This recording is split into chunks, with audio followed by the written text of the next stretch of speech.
My wife's phone died during our anniversary cruise, so her lover started texting mine. I played along until the ship docked. I spent 6 months planning the perfect anniversary cruise, saved $8,000, researched every excursion, booked the best cabin I could afford with a balcony overlooking the Caribbean, made reservations at the ship's finest restaurant for our actual anniversary dinner on night 4. I wanted everything to be perfect, because I knew Nina and I needed this, needed to reconnect, needed to remember why we fell in love, needed to repair whatever had broken between us over the past year. I thought a week away from work stress, from our routines, from everything that had been pulling us apart, would fix things. I was so incredibly naive. Hey Reddit, I'm Mark, 34 years old, and this is the story of how my romantic anniversary cruise became the worst week of my life when I discovered my wife was having an affair, and how her lover's texts to my phone exposed everything.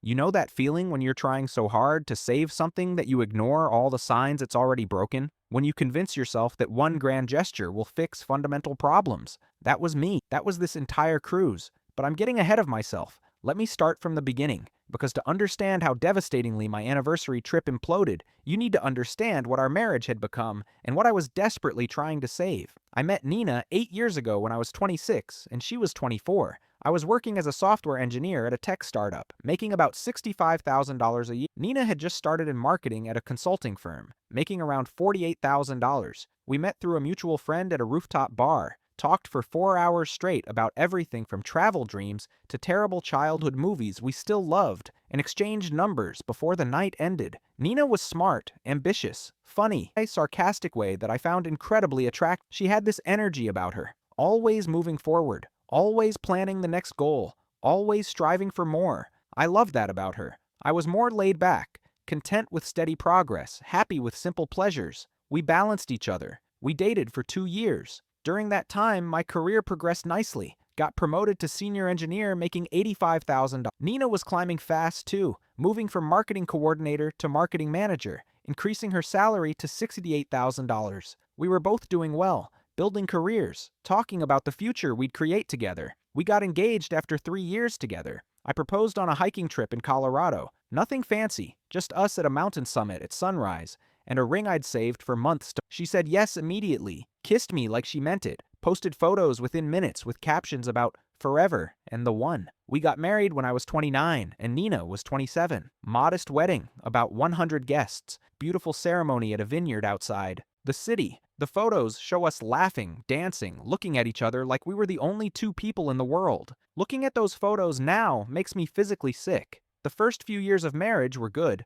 We both worked hard, got promoted again. Me to lead engineer at $105,000. Nina to senior marketing manager at $82,000. We bought a small house, adopted a dog named Cooper, took weekend trips when we could, talked vaguely about having kids someday when we're ready. But about 2 years ago, things started shifting. Subtle at first, barely noticeable. Nina started working later hours, coming home at 8 or 9 p.m. instead of her usual 6 p.m. When I'd ask about her day, she'd give vague answers. Busy, client stuff, nothing exciting. She started traveling more for work. Conference in Austin, client meeting in Denver, team offsite in San Diego. She'd be gone 3 or 4 days at a time, every few weeks. I didn't question it. She was ambitious. Her job required travel. This was normal for someone climbing the corporate ladder. Her phone became an extension of her hand, always checking it, always texting, always slightly angled away from me so I couldn't see the screen. When I'd glance over, she'd click it off or switch apps quickly. Just work stuff.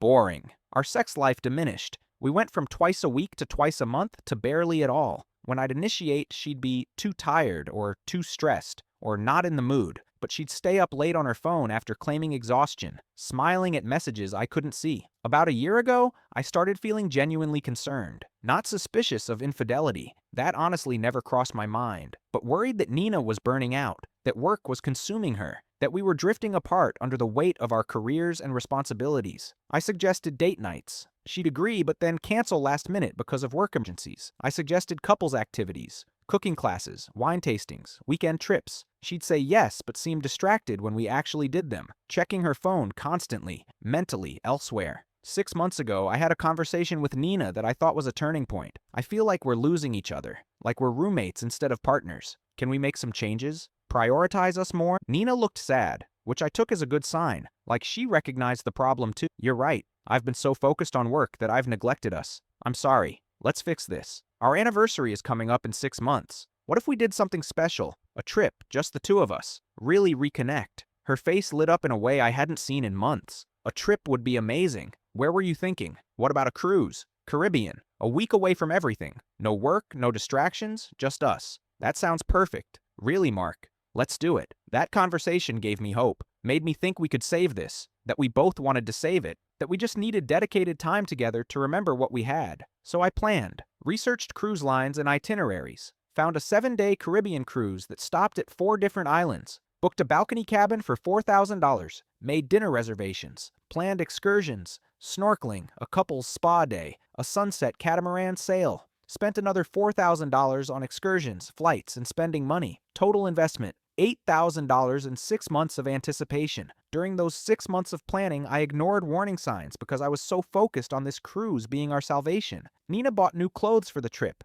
Bikinis, sundresses, nice dinner outfits. She'd model them for me, asking, "What do you think?" I thought she was excited about the trip. Now I wonder if she was shopping for someone else's attention. She got in the best shape of her life. Started going to the gym 5 times a week, doing personal training sessions, watching her diet obsessively. I complimented her constantly. "You look amazing." She'd smile and say, "Thanks," but never seemed to care about my opinion as much as she cared about the mirrors. Her work travel continued. Another trip to Chicago, another to Portland, another to Atlanta. 3 or 4 days each time. Vague explanations, distant demeanor when she returned, but I convinced myself this was temporary. That work was demanding now, but would settle down. That the cruise would reset everything. That we'd come back reconnected and recommitted to each other. The cruise departure day finally arrived 2 weeks ago. We flew from our home in Seattle to Miami, spent 1 night at an airport hotel, then boarded the ship on Saturday morning. The ship was massive, over 3,000 passengers, multiple pools,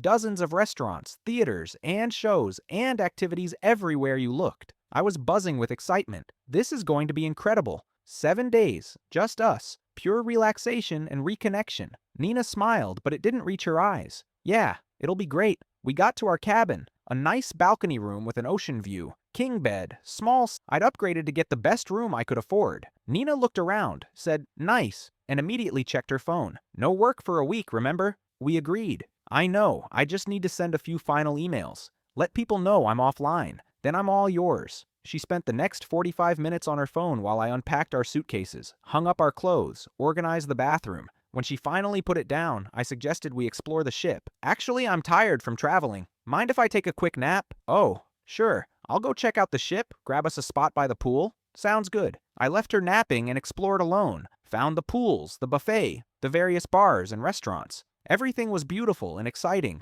but it felt hollow doing it without Nina. This was supposed to be our adventure together. When I got back to the cabin, 2 hours later, Nina was just waking up. "Feel better?" "Yeah, much better." "What should we do? Sail away party on the top deck? They have music and dancing, watch the ship leave port?" "Sure, let's go." The sail away party was fun. Live music, tropical drinks, hundreds of people celebrating the start of their cruises. But Nina seemed distracted, checking her phone periodically, not fully present even as my skyline faded into the distance. That first evening, we had dinner at one of the casual restaurants, made small talk. Nina checked her phone 3 times during the meal. "Everything okay with work?" "Yeah, fine. Just checking in. I thought you told them you'd be offline." "I did, but you know how it is. People don't respect boundaries." After dinner, we went to the welcome show, an entertaining production with dancers and singers. Nina watched but seemed bored. Afterward, I suggested a walk on the deck under the stars. "Actually, I'm still tired. Mind if we just go back to the cabin?" "Sure, of course." Back in the cabin, Nina immediately went to the bathroom with her phone.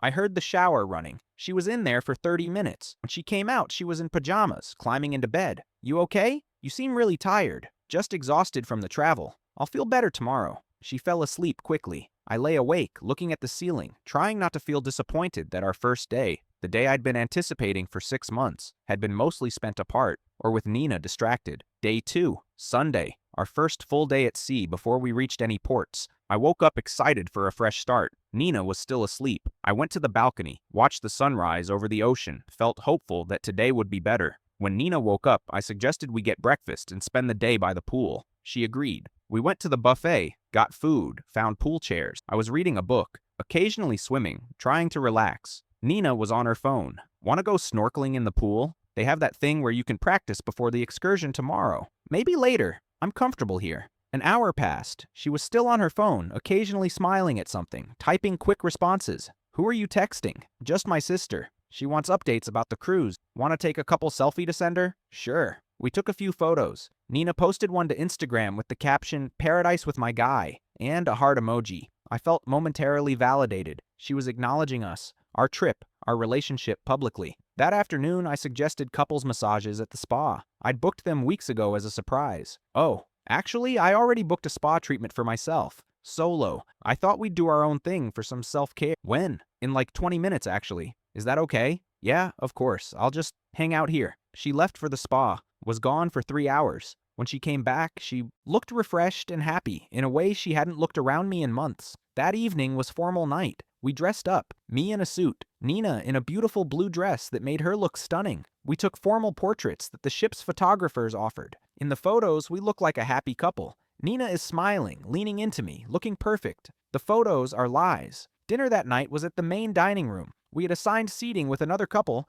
Tom and Sarah, married 15 years, genuinely happy and affectionate with each other in ways that made me achingly aware of what Nina and I lacked. After dinner, Nina said she was tired again. Wanted to go back to the cabin. There's a comedy show at 10 p.m. Want to check it out? I'm really exhausted. You go if you want. I'll just come back with you. In the cabin, same pattern. Nina in the bathroom forever with her phone. Shower, pajamas, bed. Asleep quickly while I lay awake, wondering why my wife seemed to want to spend our anniversary cruise avoiding me. Day 3, Monday. We were docking at our first port, Cozumel, Mexico. I'd booked us a snorkeling excursion that I'd been excited about for months. Nina seemed stressed at breakfast. Kept checking her phone, frowning. Everything okay? My phone signal is terrible. Keeps dropping. We're in Mexico. International roaming is spotty. Maybe just enjoy being disconnected for the day? She didn't look happy about that, but nodded. The snorkeling excursion was beautiful. Crystal clear water, colorful fish, stunning coral reefs. I loved it.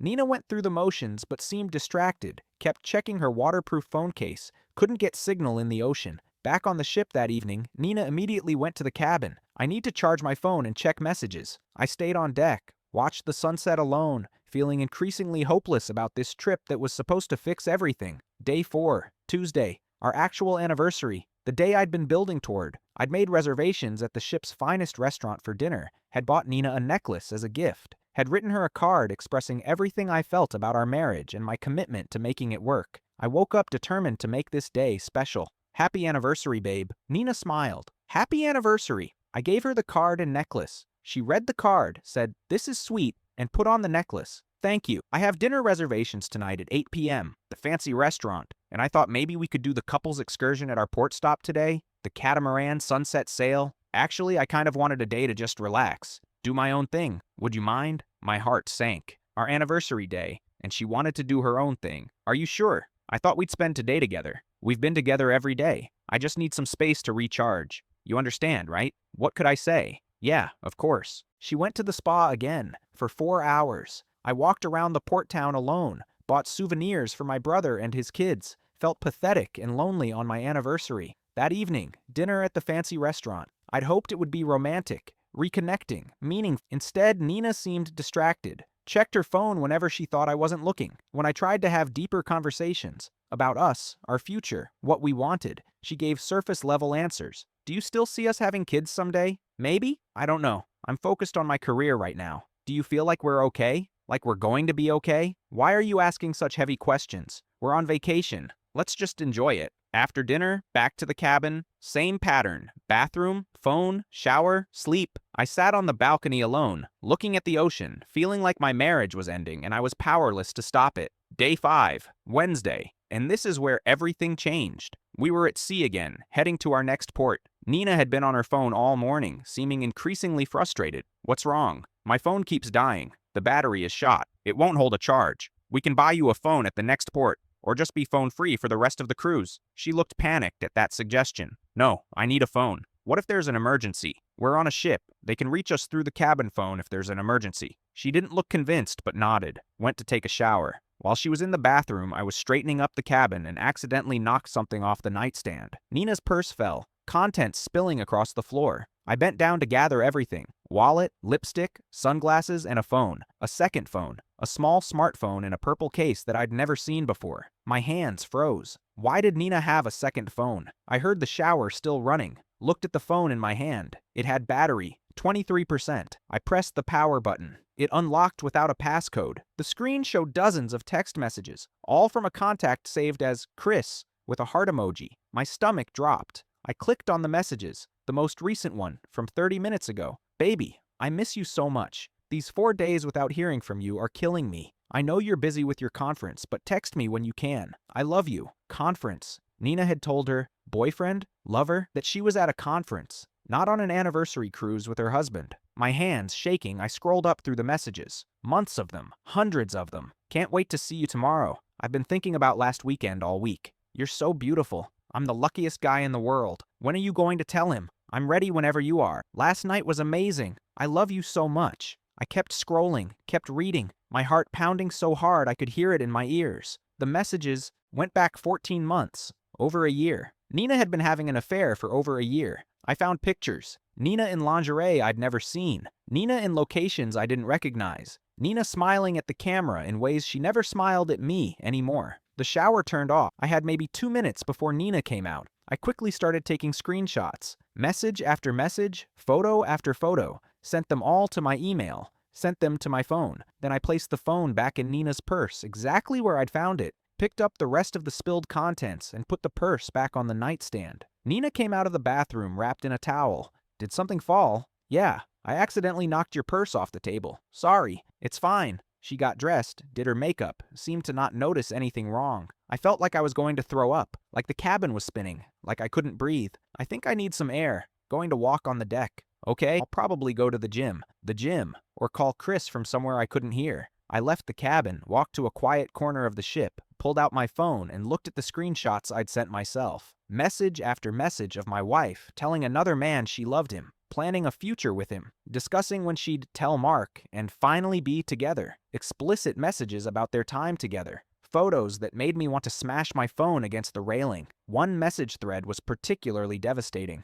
From 3 months ago. Chris, so you're really going to go through with the cruise? With him? Nina, I have to. I already agreed and he spent all this money. It would cause too many questions if I backed out now. Chris, I just hate thinking of you with him. Nina, it's not real. You know that. You're who I want. This cruise is just me keeping up appearances until I'm ready to leave. Chris, when will that be? Nina, after the cruise. I'll ask for a divorce. I promise. I sat there on a deck chair, staring at my phone as my entire reality shattered. My wife had been planning to divorce me after this cruise. This anniversary trip I'd spent 6 months planning and $8,000 funding was her farewell tour. Her obligation she had to fulfill before abandoning our marriage for a man named Chris who she'd been seeing for 14 months. Every late work night, every business trip, every hour spent on her phone, every time she'd been too tired for sex. Every moment of distance I'd noticed and tried to fix. It was all because of Chris. I don't know how long I sat there. Could have been minutes or hours. Eventually, my phone buzzed with a new email notification. I'd set up my email to forward copies of messages from Nina's backup phone. A new text from Chris to Nina. I know you're busy with your conference, but I need to tell you something important. I've been thinking about our future, about us. I'm ready to tell my family about you. I'm ready to start our life together. I know you're still figuring out how to leave him, but I want you to know I'm all in. When you're ready to leave Mark, I'll be here. I love you so much it hurts. I stared at that message, at this man, this Chris person who I'd never met, never suspected, never had any reason to think about, talking about my wife like she belonged to him, like my marriage was just an inconvenience she'd eventually overcome, like I was a problem to be solved rather than a human being who loved her. And suddenly, my devastation transformed into something else, something cold and calculating, something that said, Nina has been planning this, manipulating me, using this cruise I funded as her farewell tour. Chris thinks Nina is at a conference and has no idea she's with me. What if I used that information? What if, instead of confronting Nina right now in an emotional explosion that gave her control of the narrative, I played the long game, gathered more evidence, learned everything about this affair, and ensured that when I finally revealed what I knew, it was on my terms, at the time of my choosing, with maximum impact. Nina thought she was in control, thought she was managing 2 relationships, planning her exit strategy, maintaining appearances while preparing to leave me. But she'd made a critical mistake. Her main phone was dying and Chris was texting the backup phone that she thought was safely hidden in her purse. A backup phone that I now knew about, that I could access when she wasn't looking. That would give me everything I needed to know about this affair and plan my response. I stood up, pocketed my phone, and walked back toward our cabin. My hands weren't shaking anymore. My heart rate had slowed. The devastation was still there, but it was contained now, channeled into purpose. Nina wanted to leave me after this cruise? Fine, but she was going to regret every single decision that led to this moment, as I was about to turn her carefully planned farewell tour into the worst week of her life. And it started with making sure Chris kept texting that backup phone, the phone I could read, screenshot, and use to gather every piece of evidence I'd need to destroy her in the divorce she didn't know I now knew was coming. I walked back to the cabin with a plan forming in my mind. Nina was still out, gym, or more likely finding somewhere with better signal to call Chris. I had maybe 30 minutes alone. I pulled out Nina's backup phone from her purse and started reading through everything systematically. Not just the recent messages, but months of history. I needed to understand the full scope of this betrayal. The affair started 14 months ago. They'd met at a marketing conference in Austin, one of Nina's work trips that I'd never questioned. Chris worked for a competing firm. They'd connected at a networking event, exchanged contact information for professional purposes, and within 2 weeks were constantly. The first messages were flirtatious but technically innocent. By week 3, they'd met for drinks in Seattle when Chris was passing through for business. By month 2, they were sleeping together. I found hotel receipts she'd sent him photos of, proof of her charging romantic getaways to our joint credit card while telling me she was at conferences. The Portland trip? She'd been with Chris. Chicago? Chris? Atlanta? Chris? Every single work trip for the past year had been time with her lover. I found messages where they discussed me. Chris asking, "Does he suspect anything?" Nina responding, "No, Mark is completely oblivious.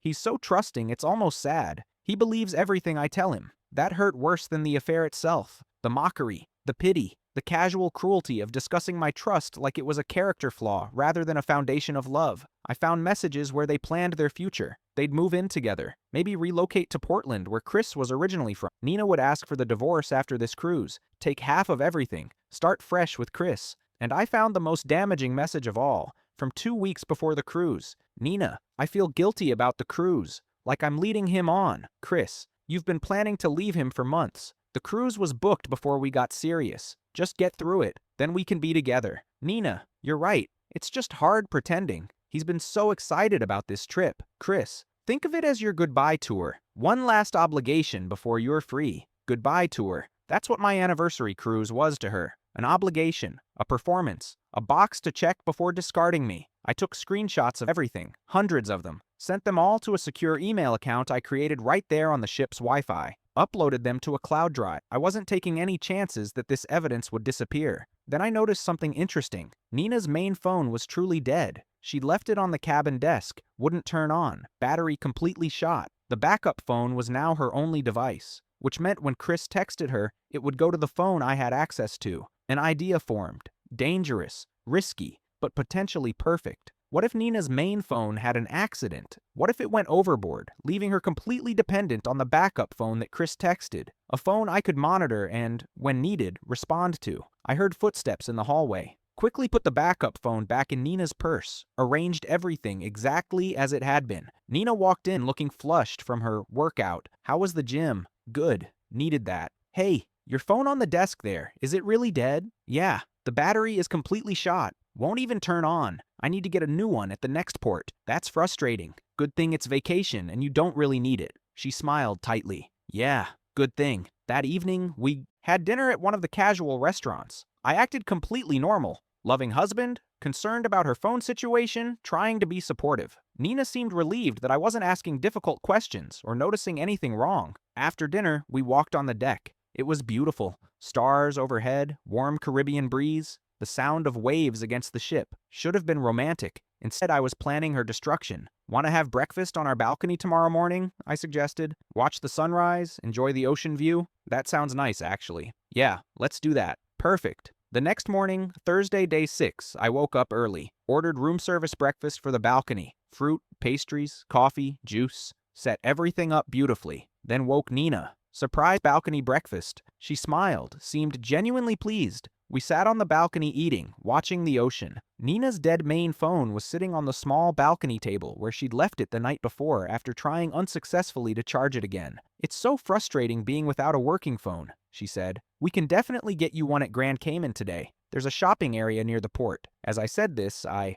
accidentally knocked over my coffee cup. It spilled across the table, and in my rushed attempt to catch it, I knocked Nina's dead phone off the table. It flew over the balcony railing and into the ocean below. Oh my God! Nina jumped up, looking over the railing at the ocean where her phone had disappeared. "Mark, I'm so sorry. I didn't mean to. The coffee spilled and I tried to grab it and that was my phone. I know. I'm so sorry. But it was already dead anyway, right? The battery was shot. We were going to get you a new one today regardless." She looked furious but couldn't really argue. The phone had been dead. We were planning to get a new one. It was clearly an accident. I had things on there I needed. Everything should be backed up to your cloud, right? You can restore it to a new phone." She nodded, still upset but accepting. "Yeah, you're right. Okay, let's get a new phone today." "Actually," I said carefully, "the stores in Grand Cayman might be expensive. Tourist trap pricing. What if you just use your iPad for the rest of the cruise? We're done in 3 days. Then when we get home, you can get a proper phone replacement through your carrier. Save money that way." Nina looked uncertain.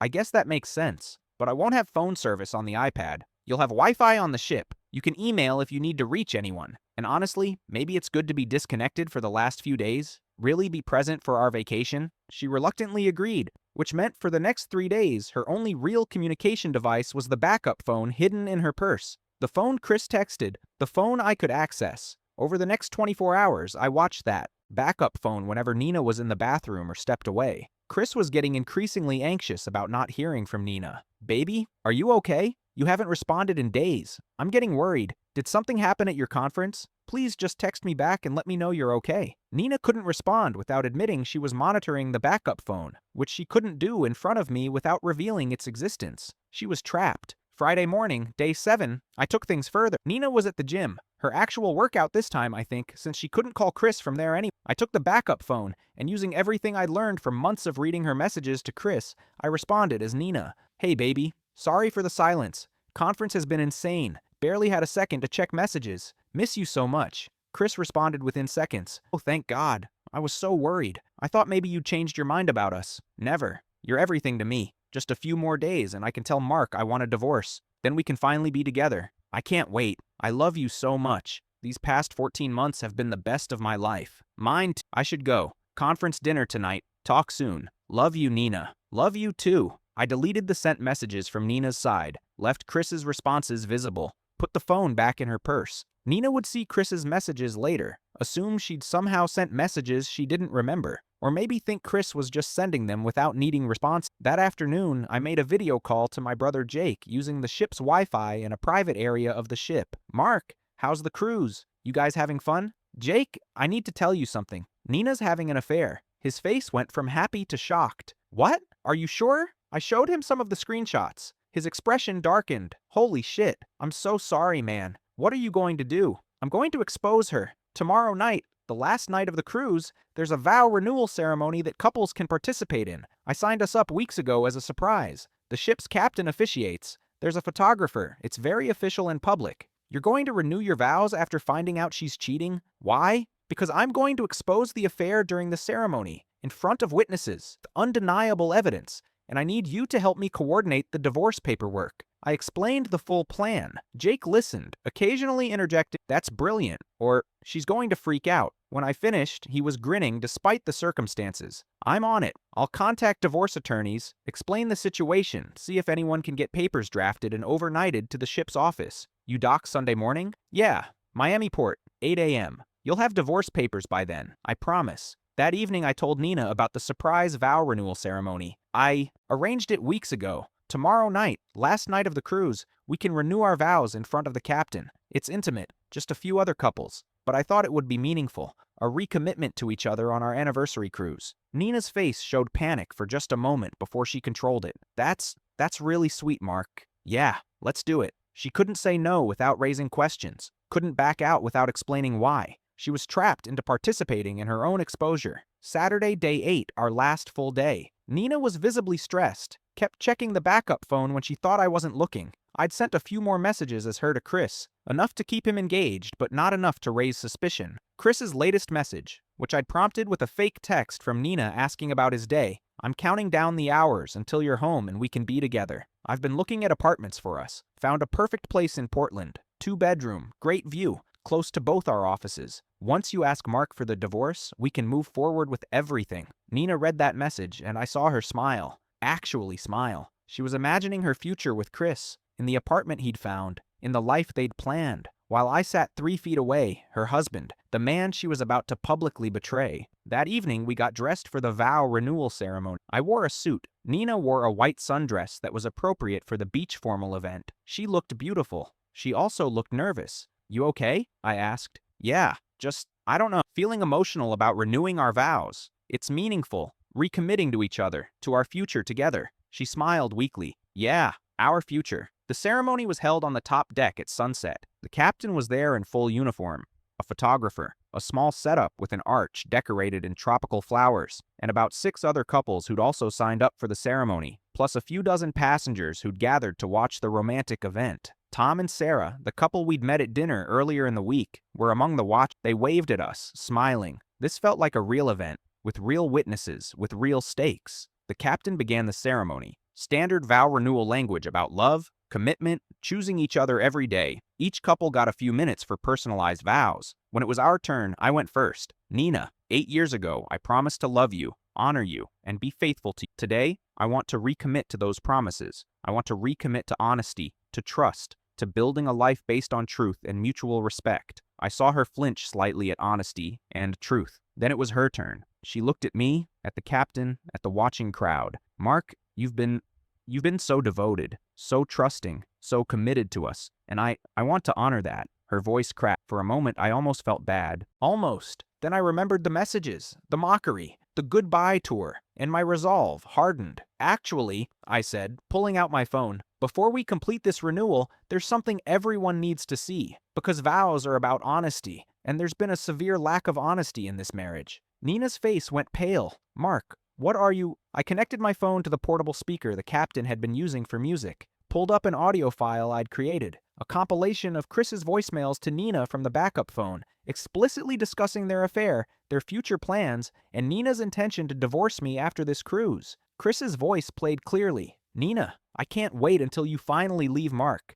These 14 months have been amazing, but I want you all to myself. No more sneaking around, no more pretending. Just us, together forever. The crowd gasped. Nina stood frozen, tears starting to stream down her face. Mark, please. I stopped the audio. For anyone wondering, that's Chris, Nina's boyfriend of the man she's been seeing during every work trip for the past year. The man she's been texting and calling throughout this cruise, our anniversary cruise that I planned and paid for, while telling him I was oblivious and she was planning to divorce me when we got home. Tom and Sarah looked horrified. The other couples were staring at Nina. The captain looked deeply uncomfortable, but didn't intervene. I have texts, I continued, pulling out printed screenshots I'd prepared. Hundreds of them, planning their future together, mocking me for trusting her, discussing when she'd ask for a divorce, referring to this cruise as her goodbye tour. I handed the papers to the captain. He glanced at them, his expression hardening as he read Nina's words about planning to leave me. Nina was sobbing now. I'm so sorry. You never meant for me to find out. That's different from being sorry for what you did. I turned to the crowd. I apologize for ruining what should have been a beautiful ceremony. But I think vows mean something, and I won't stand here and renew vows to someone who's been violating them for over a year. I pulled out an envelope, delivered to the ship's office that morning by overnight courier, exactly as Jake had promised. These are divorce papers. I'm filing on grounds of adultery. I'll be seeking a favorable division of assets based on your infidelity and your documented plans to leave the marriage. I handed the envelope to Nina. She took it with shaking hands, mascara running down her face, completely humiliated in front of dozens of witnesses. The ship docks tomorrow morning. I've arranged separate transportation home. You'll need to find your own way back to Seattle. I suggest you call Chris. He's been waiting for you to leave me. Now's his chance. I walked away from the ceremony, left Nina standing there in her white dress, holding up divorce papers, crying in front of everyone. The photographer had captured the whole thing. Not the romantic vow renewal I'd promised, but the dramatic ending to a marriage built on lies. Back in the cabin, I packed my belongings quickly. I'd arranged to spend the night in a different room. The ship had availability, and I'd paid for it that morning. I wasn't spending one more night next to Nina. As I was leaving, Nina burst into the cabin. "Mark, please, we need to talk about this." "There's nothing to talk about. You've been planning to divorce me for months. I'm just expediting the process." I wasn't sure. I was confused. "Chris was exciting, but you're my husband." "I was your husband. Now I'm your ex-husband who has documentation of your 14-month affair that will make divorce proceedings very straightforward." "You're being cruel." "I'm being honest. Something you clearly struggle with." I left her there, moved my things to the new cabin, and spent the last night of the cruise finally feeling clear-headed. The pain was still there. The betrayal, the humiliation, the destroyed trust. But it was mixed with relief. I knew the truth now. I wasn't being manipulated anymore, and I'd exposed Nina's lies in a way that ensured everyone who mattered knew exactly who she really was. Sunday morning, the ship docked in Miami. I disembarked early, took a taxi to the airport,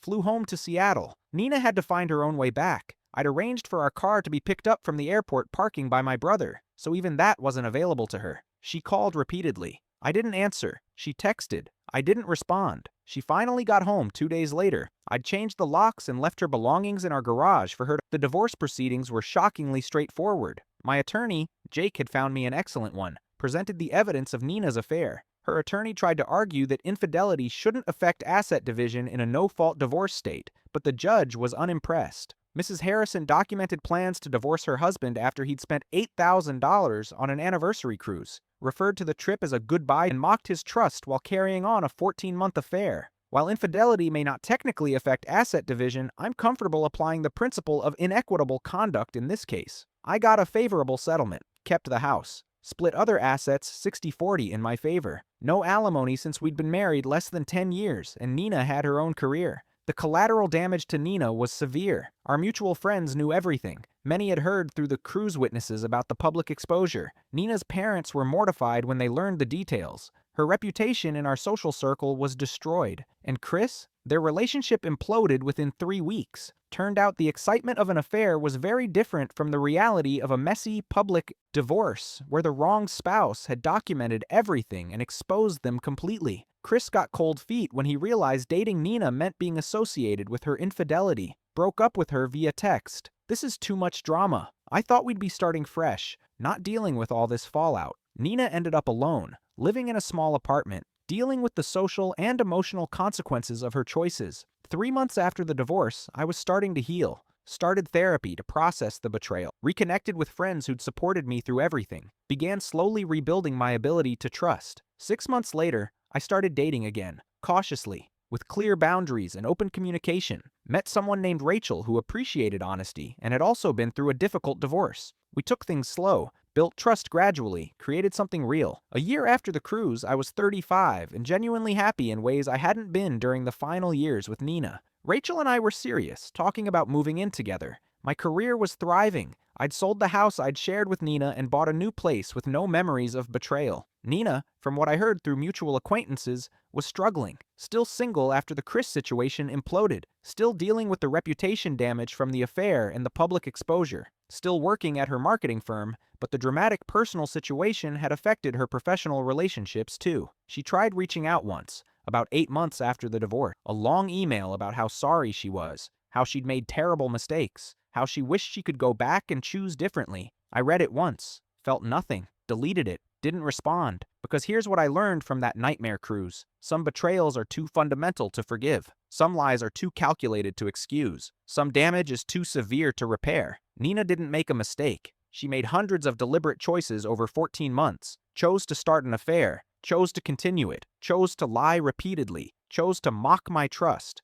Chose to plan her exit strategy while letting me fund an anniversary cruise she called her goodbye tour. Those weren't mistakes. They were character revelation. And the best thing I ever did was find that backup phone, gather the evidence, and ensure that when I ended the marriage, it was on my terms, with irrefutable proof, in a way that protected my interests and exposed her lies. 2 years after the cruise, I'm 36. Rachel and I got engaged. We're planning a small wedding. Nothing like the big production Nina and I had. Just close friends and family, honest vows, a celebration of actual partnership built on trust. Sometimes people ask if I regret how I handled the cruise revelation, if exposing Nina so publicly was too harsh. My answer, no, because she'd planned to control the narrative, play the victim, make me the bad guy in a divorce. She'd been orchestrating for months. The public exposure ensured that couldn't happen. Everyone who mattered knew the truth. Nina wanted a goodbye tour. She got one, just not the kind she'd planned. And I got my life back, free from lies, free from manipulation, free from a marriage that had been dead for 14 months while I was the only one who didn't know it. The anniversary cruise didn't save my marriage, but it ended it in exactly the way it needed to end, with truth, evidence, and consequences for betrayal. And honestly, that was the best anniversary gift I could have given myself.